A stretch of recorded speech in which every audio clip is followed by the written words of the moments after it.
This is the program that shows you the side of police chase videos they didn't want you to see. He picked up speed, look at that!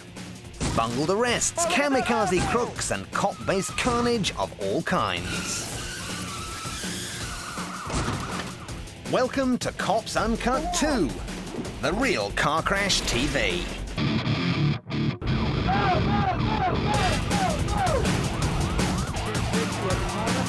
On my way.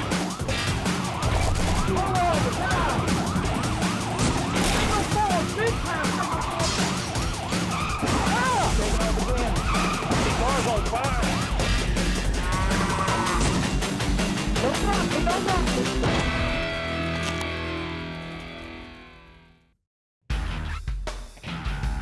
Coming up, sword-swinging nutters, suicidal getaways, and a big waste of drugs.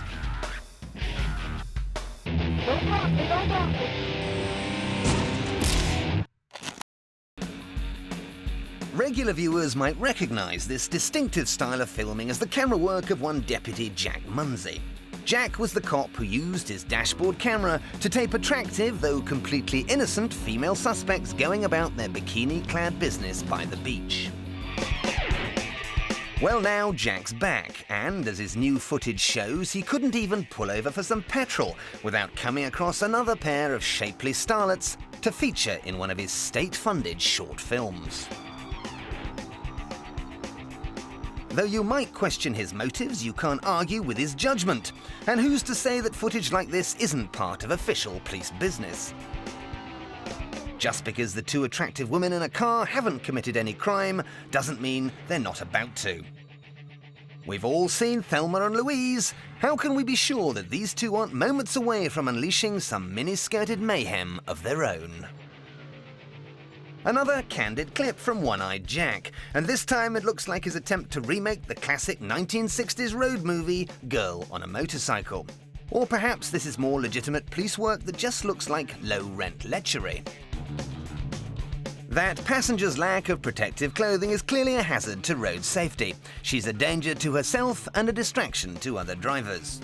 While Deputy Munsey remains on suspension, we at Cops Uncut would like to salute his pioneering police work and wish him a speedy return, preferably in a police helicopter with a telephoto lens.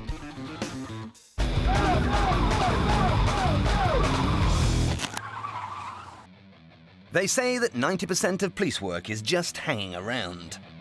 Everybody on the sidewalk! But that doesn't mean it has to be boring. Just take a look at these cops who are poised for this sidewalk samurai to make his first move. The police appear to be holding all the cards, or at least all the guns. The only debate seems to be on which is the best way to bring the naughty ninja to his knees. Use the sword. Rubber bullets have little effect on this medieval maniac who seems to have balls of steel. Not only is he taking up police time, but he's provided a much-needed diversion for local office workers as well. A couple blanks at him. Nighttime and our streetwise superhero is still standing, but not for long. Time for the cops to try a different tactic. Tear gas and fire extinguishers have failed. He's a really tough, strong dude, but... So it's time to call upon the water cannon. Yeah, they're gonna end up killing him. He's not gonna live long. With the suicidal swordsman finally flat on his back, the officers deploy a bit of defensive DIY before finally closing in for the collar. Oh, they're using one of those things they trap animals with. Having taken everything the police can throw at him, our martial arts madman is in need of a good lie down. If he set out to prove he was no pushover, then he certainly succeeded. He may have swallowed a lot of water, but he won't have to swallow his pride. And even though our lone swordsman has finally conked out, he can sleep assured that his overtime kamikaze antics will leave the local police department short of a few quid. Taking off again. Still to come. Crash. Bang. wallop.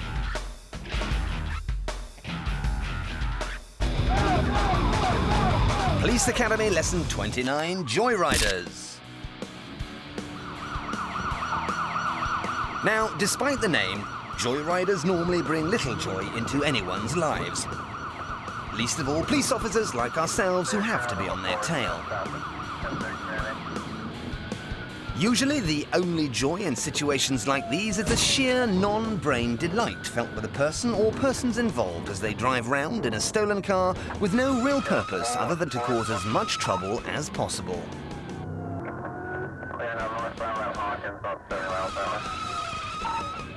As an American policeman, it's your duty to put a stop to joy of all kinds, and the way to do that is to drive as quickly and as dangerously as the criminals you're chasing.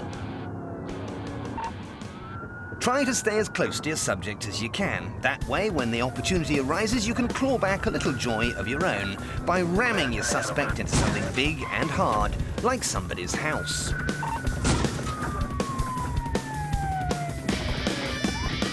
You might damage the stolen vehicle beyond repair.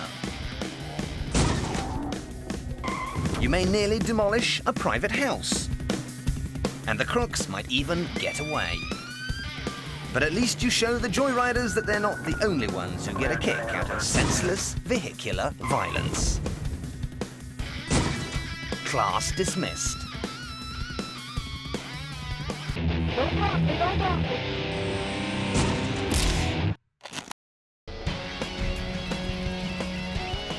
From the eye in the sky, it's easy to tell that this car thief is something of an amateur.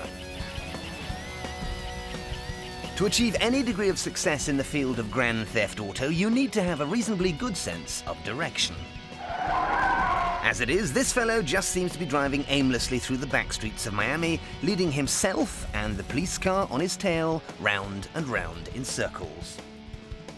An experienced auto felon would probably be paying much more attention to what's on the road in front of him.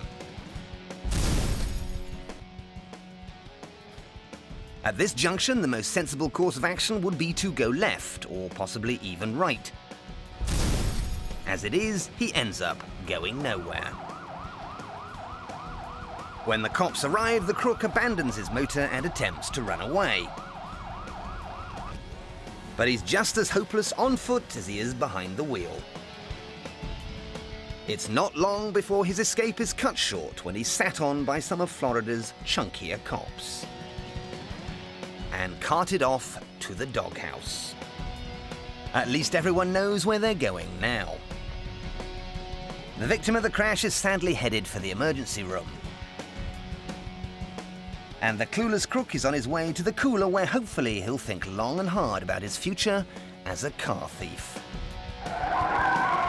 Because by driving everyone round the bend and driving himself headlong into trouble, it seems that what this guy's career really needs is a complete change of direction.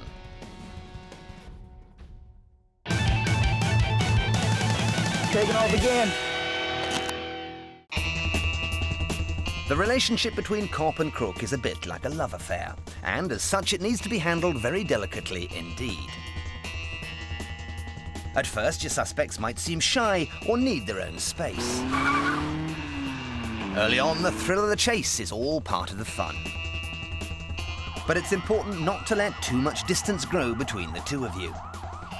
If you think things are worth pursuing further, then go that extra mile. Just make sure you learn to be persistent without being too pushy. Because it might be a little early in the affair for things to start getting too physical.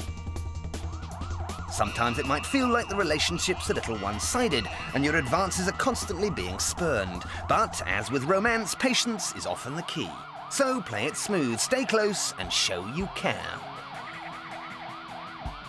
Before too long, your suspect will fall head over heels for you. You'll be able to tell when that happens, because the signs are unmistakable. And now that the relationship has progressed this far, your suspect shouldn't be too surprised when you bring out the handcuffs.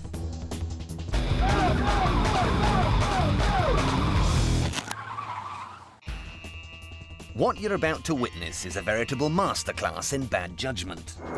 Might give me a call, please. Get that car and I'll tell you. This woman has been stopped for an outstanding arrest warrant. She claims to have no idea what he's talking about, and the officer is about to give her every opportunity to demonstrate her innocence by not driving off and initiating a high-speed pursuit. Okay? A warrant for my arrest? You can get out of the car. A warrant for my arrest? A candy warrant for things like this, and you get out of the car, please. That's like that. No, sir. If you're going to give me the ticket, give it. I'm not giving you a ticket. You're under arrest. You're going to jail. Going to jail for what? No. Wait a minute. Wait a minute. Wait a minute. Okay, I'm waiting. She's had almost a full minute to consider the potential ramifications of putting her foot down. No. Don't drive away, ma'am. Sir. Don't drive away. I have to get my kids. Don't drive away. I am. You drive away and you're going to be in more trouble. Understand that. But while most bad decisions are made on the spur of the moment, after due consideration and in spite of the evident distress of her child, You will make Look she at my time. drive out. Follow me. No. she elects to let the situation escalate. Officer. You need to get out of the car. She waits until the police are halfway into the car and then makes her escape.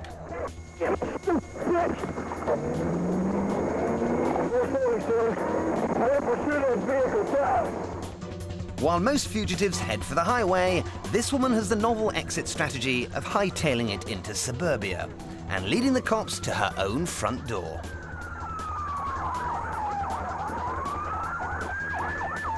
If nothing else, she saved the police the bother of dropping her family off at home. Her daughter, though, doesn't seem too pleased with her mother's high-stakes school-run strategy. But then, let's be honest, if that was your mother, you'd be angry too.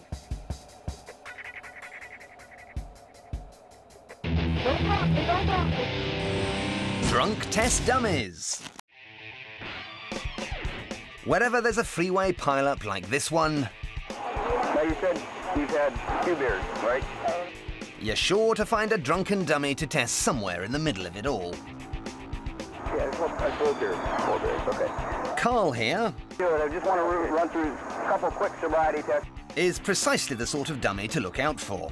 When I tell you to, Carl, what I want you to do is raise either your left foot or your right foot Because Carl has had so much to drink approximately 6 inches off the ground. that he can barely stand on 2 legs, Then I want you to count from 1,001, 1,002, 1,003.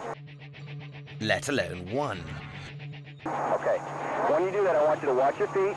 If he'd really only had 4 beers, he probably wouldn't find this too difficult. Whenever you're ready, Carl. But Carl immediately gets off on the wrong foot. 1,000, 2,000. Okay. I'm having a full problem. You having a what? Full problem. Okay. Having failed to either stand on 1 leg or count to 30, Carl's chances of passing are looking about as shaky as he is. The officer decides to take things back to basics with a simple walk in a straight line test. Okay. Watch your feet and count out loud. Do you understand, Carl? Okay, whenever you're ready, sir. Carl puts his best foot forward, but it seems that his best just isn't good enough. 2,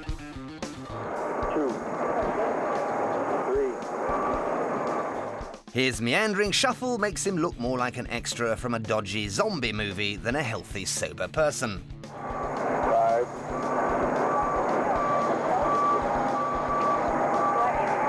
6. Carl lurches slowly and very unsurely towards the dashboard camera. And when he comes in for his close-up, Okay, Carl, I need you to come just right over here to the front of my squad car, please. Okay. it becomes clear that this is less Night of the Living Dead Right over here. and perhaps more Texas Chainsaw Massacre. Okay, Carl, it's my belief that you have, It's my belief that you have had too much to drink. I am charging you a DUI, driving under the influence of alcohol, okay? You are under arrest for DUI. But this hillbilly's in no fit state to operate chainsaws or any other heavy machinery. So let's just hope that the crane we see in the middle of the accident behind I watch LAPD and they... is nothing to do with Carl.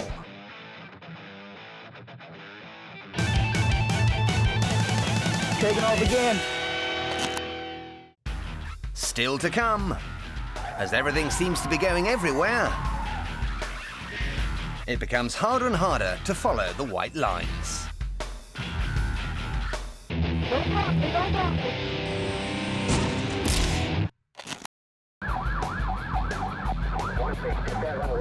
Here at Cops Uncut, we like to think we know a thing or two about the best way to exit a moving vehicle.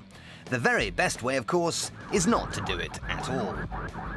But if you are going to make a bid for freedom when your motor's still moving, then you might as well try to do it in style. They don't know it yet, but the occupants of this runaway Jeep are about to set new standards in synchronized vehicle evacuation. One from the back seat, another from the far side, and a third opts for the front passenger seat. They may not have escaped, and they have all hurt themselves, but like true pros at least, they did it in style.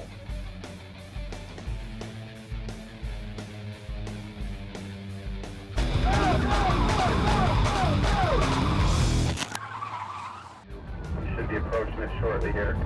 Welcome to one of the longest pursuits in Michigan's state history. Having led police through several different cities, the net appears to be closing on the suspect thanks to a roadblock on the highway.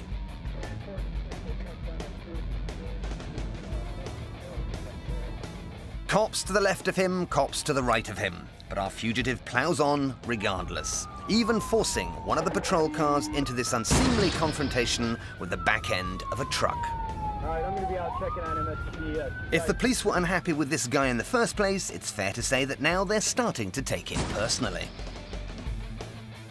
But if they want to make their feelings known to the driver, they'll have to stop him first. And he's not about to make that easy by keeping his car on the straight and narrow. Got it. No, not yet. Stand by.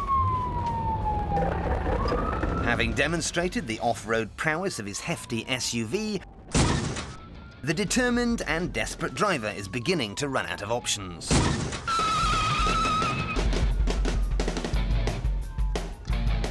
The end finally comes when the cops force him to be the loser in this life-size game of dodgems. He's out of the car and the cops are queuing up to pay their respects. Ow! Ow, dickhead! It's a chance for everyone to get reacquainted. Wally, is that you? Yes, sir. Very good. Good to see you. You all right? Yeah, I'm Been okay. chasing your dumbass for 2 weeks. You all right? I had it arranged. I was going to surrender myself in Kalamazoo. With hindsight, Wally, that might not have been such a bad idea. Taking off again. It's true that some people just have a problem sticking to the straight and narrow. The two suspects in this car just seem to enjoy driving the pursuing officer completely round the bend. Clearly unamused, the police driver tries to take the first opportunity he can to ram them off the road. Unfortunately, the cheeky suspects slip past him, and it's not long before they're leading the poor cop round the houses once again. But in this case, the officer needn't worry. As it turns out, the troublesome twosome in this vehicle are quite capable of taking themselves off the roads without any help from him. This interesting turn of events should have put the cop back in charge. But as he pulls up to the wreck to give someone a good ticking off, he finds that the passenger had already beaten him to it. These cheeky kids might have taunted this cop for long enough, but now it's going to be his turn to point the finger.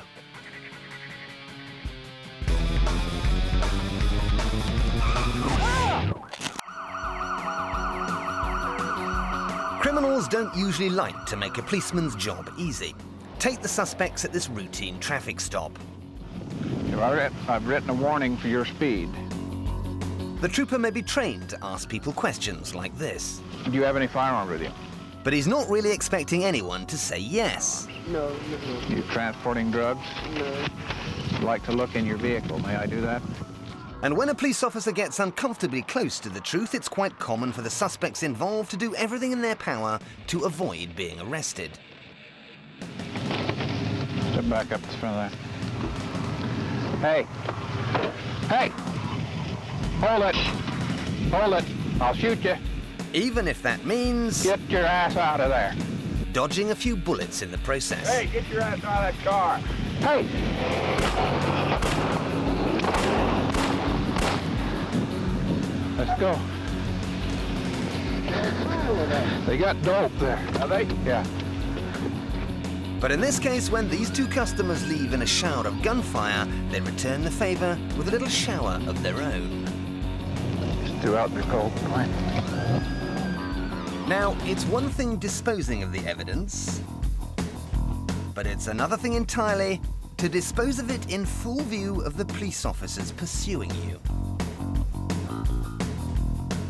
The sheer volume of damning proof that's snowing down on these streets That's about 5 kilos, Dwayne, that he's throwing out. provides the cops with all the excuses they need Got your shotgun where you can get at him? to wheel out the big guns. Fortunately, the suspects give themselves up before anything else gets spilled on the highway. Even during a routine speeding incident like this, I've written a warning for your speed. you never know what gifts might land in your lap. For these drug runners, it was time to flee in a blizzard of cocaine. That's about 5 kilos, Dwayne, that he's throwing out. But for the officers in pursuit, it must have been like bringing in a white Christmas.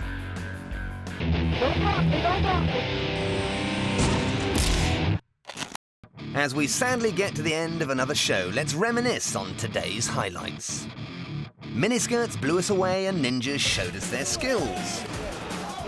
Cars got smashed, followed by more cars getting smashed, followed by more cars getting smashed. We learned not to mess with mama, or to drink when in charge of a crane. We saw jumps, prangs, and finger wagging. And finally, we blew the lot. Be careful out there.